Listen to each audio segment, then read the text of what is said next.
The Disneyland Monorail, an attraction that was more than just an attraction. The monorail was a symbol of Walt's vision for Disneyland and for the world. And in this episode of Fresh Baked, we'll cover all the secrets and history of this iconic Disneyland attraction. The story of the monorail is one that is deeply personal to Walt in both its origins and in its place in Disneyland history. And if you know anything about Walt Disney, you know that he did have a fascination with transportation. Many of the most legendary Disneyland attractions were focused on how guests got from one place to another. The Disneyland Railroad, the riverboats, Main Street vehicles, Autopia. But in the case of the monorail, it was more than just a means of conveyance. Walt wanted to make the world a better place. He wanted a better way for people to commute. He wanted a monorail. And this monorail was to be the cornerstone of his eventual experimental prototype community of tomorrow, or Epcot. But we'll get more into that in just a little bit.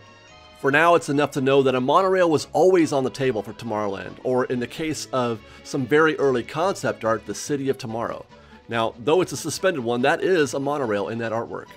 You see, the monorail was not a new invention, nor was it particularly futuristic. In fact, the history of the monorail that Walt and Lillian first rode in Germany while on vacation goes back to 1901. And it was on that trip to Germany that our monorail, the Disneyland Monorail, really begins.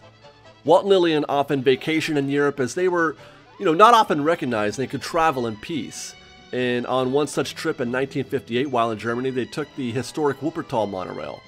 But this monorail was the typical suspension variety, hanging down freely from the track. However, this free-swinging suspension-style monorail made Lillian queasy, and she had asked Walt, after riding the Wuppertal, why couldn't they just make a monorail that rode above the track? Well, as it turns out, by pure luck and happenstance, Walt and Lillian were driving through the German countryside in Cologne when suddenly an elevated monorail zipped right by them across the road. They were, in fact, just minutes away from the Alweg Company and shipyard. Walt immediately found the Alweg building and began a conversation with the engineers and builders. The Alweg Company was owned by Dr. Axel Wenner Green. Green had made his fortune investing in the Electrolux vacuum company. However, the German government would not allow him to repatriate those earnings back to his home country of Sweden, so he just spent it all in Germany building monorails. And after meeting with Alweg, Walt went home with some materials on how to build monorails and immediately began working with his Imagineers to develop one of their own. And that's where Bob Gurr, Disney legend, enters the story. Now, it is said that if the ride at Disneyland has wheels, Bob probably designed it. And the history of the monorail, in this sense, is almost completely a Bob Gurr story. Gurr's initial impression of the monorail designed by Alweg was not exactly favorable. He described the practical design of the German monorail as being like a loaf of bread. It was boxy and not at all modern or futuristic. So Gurr drew on his background as an automobile designer to apply some cosmetic changes to make the vehicle look sleeker. He added tumble home, a term for adding curve to the design, to tuck it in, thus removing that boxy look. Gurr also drew inspiration from the Buck Rogers rocket ship of all things, most prominently the nose, again using a more curved design with that wraparound glass in the pilot seat. As described by Gurr, the transformation from a loaf of bread to the monorail as we know it was done in his home in about an hour. And that initial sketch led to this now famous piece of concept art that he presented to Walt Disney and his team of Imagineers. As the story goes, Walt took one look at it, turned to Bob and asked, Can you build that?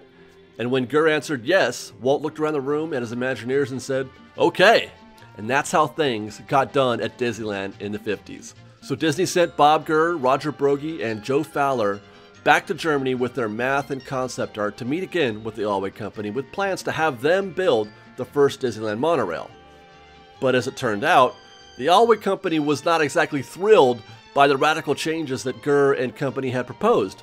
One could say that they were offended that in just a few weeks, Disney had completely changed the German design that they had been developing since 1949.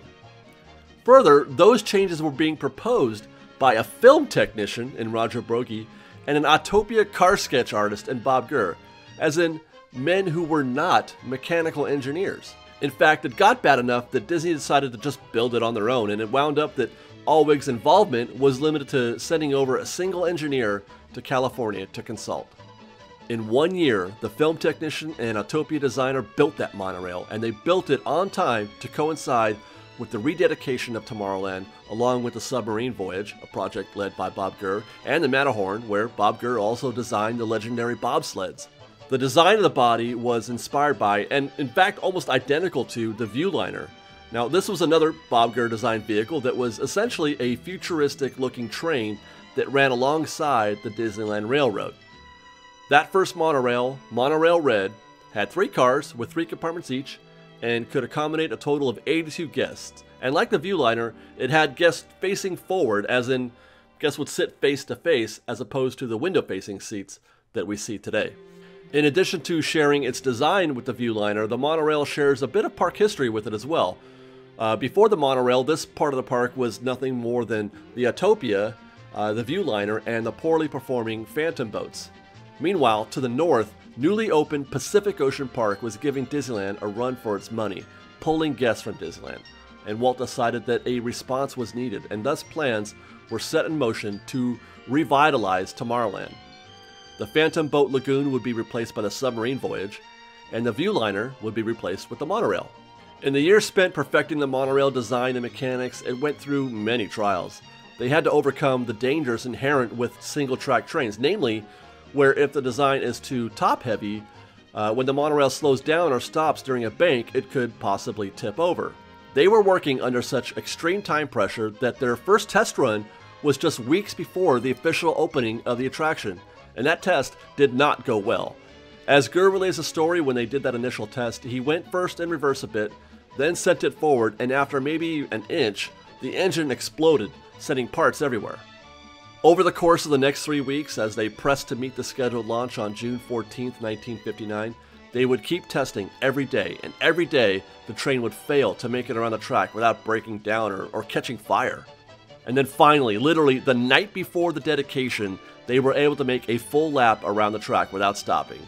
But where on dedication day, Bob Gurr was ready to park the monorail at the depot, have a ribbon cutting, and then send the monorail backstage again, Walt had other plans. Walt was very proud of the monorail, so much so that he invited ABC, Art Linkletter, and Vice President Nixon to attend the debut.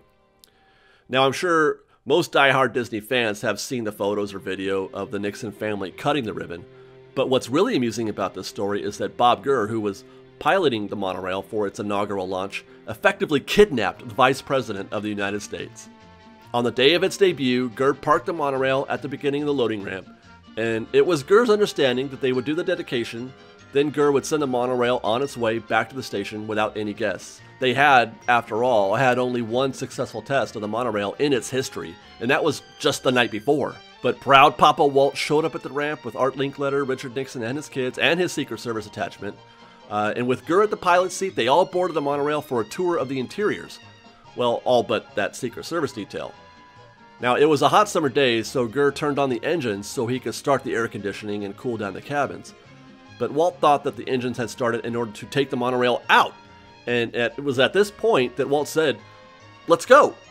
And that was it. Without hesitation, Gurr hit the gas and took the Vice President with him, without his Secret Servicemen.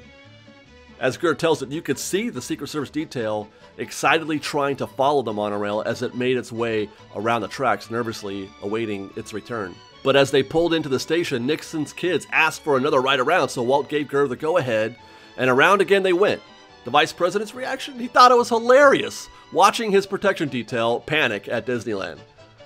As for Walt, this story gives us a peek at the kind of juice that he had, the kind of confidence he had as to his place in this world. He had the Vice President of the United States on his train and didn't think twice about taking off without any sort of plan or clearance or any kind of fear of reprisal. Make no mistake, Walt was in charge of his world. And with that, the Disneyland All-Wig Monorail was the first passenger-carrying monorail in the Western Hemisphere. And yes, it originally did have the All-Wig name in its title, but this had little to do with All-Wig's actual participation. Disney and Gurr built the whole thing. The All-Wig name was included only as part of a legal agreement between the two companies. After Monorail Red debuted in 1959, Monorail Blue followed shortly after on July 3rd. The original track was just 0.8 of a mile and made what was essentially just a loop around Tomorrowland. At launch, instead of heading straight out and right onto Harbor Boulevard like we know today, it made a left turn over Autopia. This reroute occurred in 1961, adding nearly 2 miles to the monorail route and its first ever stop when the train arrived at the new platform constructed at the Disneyland Hotel. With this stop, one could say that the monorail was no longer just a Disneyland attraction. It was now a legitimate mode of public transportation. In fact, you didn't even have to have a park ticket to enjoy the monorail. Did you know that guests could purchase round-trip tickets at the Disneyland Hotel stop, allowing non-park guests the chance to view the park without paying admission? Now, it sounds crazy today, but to accommodate this, monorails were actually fitted with dials on the outside that indicated what kind of guests were riding in order to alert cast members. Were they general admission guests, round-trip only guests, or mixed?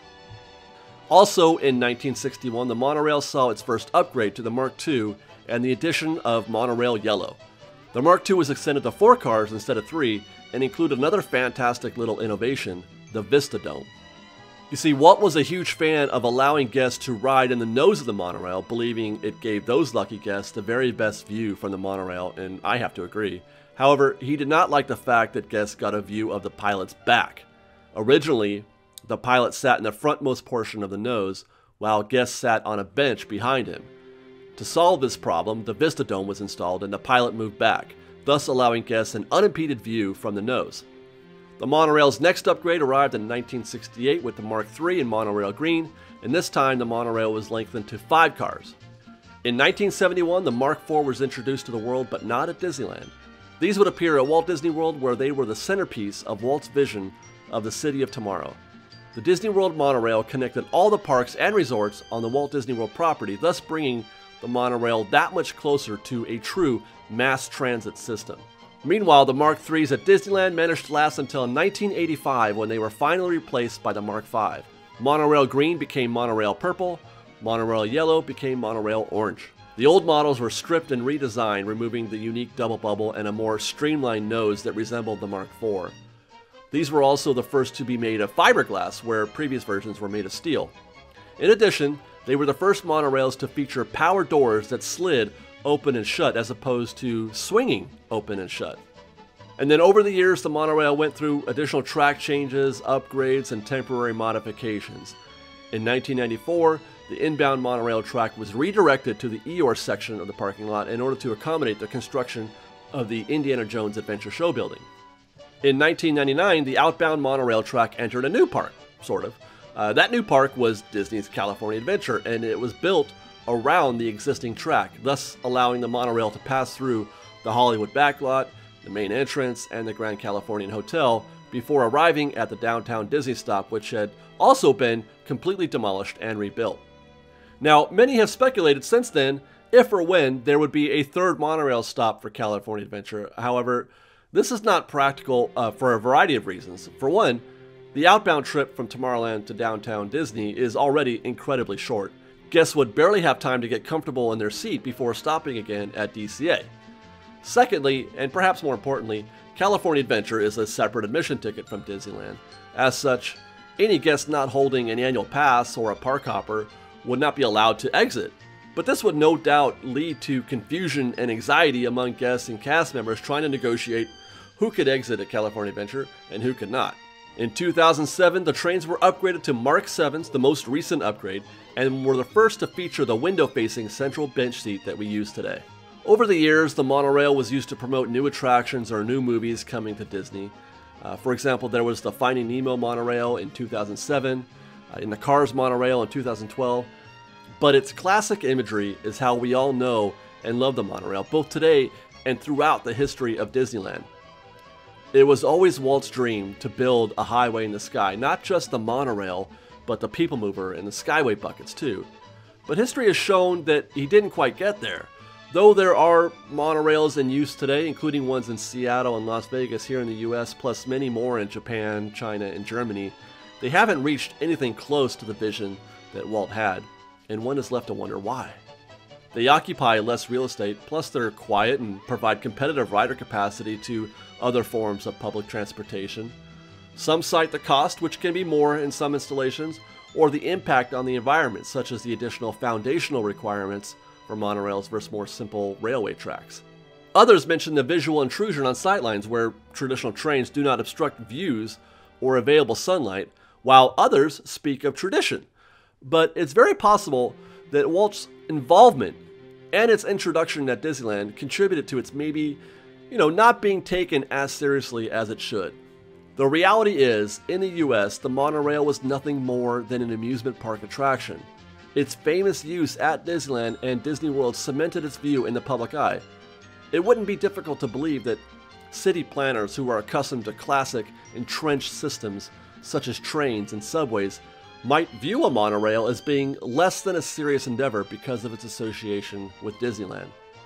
But the good news is that the monorail is still at Disneyland, alive, well, and amazing. It's one of the signature attractions at the park, and rightfully so, due to Walt's involvement and its impact on the history and status as an icon of the park. The monorail will forever be linked to Disneyland in the same way as the Disneyland Railroad, the Main Street, or Pirates of the Caribbean. The monorail is Disneyland. And so concludes our best secrets in history of the Disneyland Monorail. We sure hope you enjoyed this episode and ask that you like this video, share it with your friends, and subscribe to our channel. And until next time, Fresh Baked!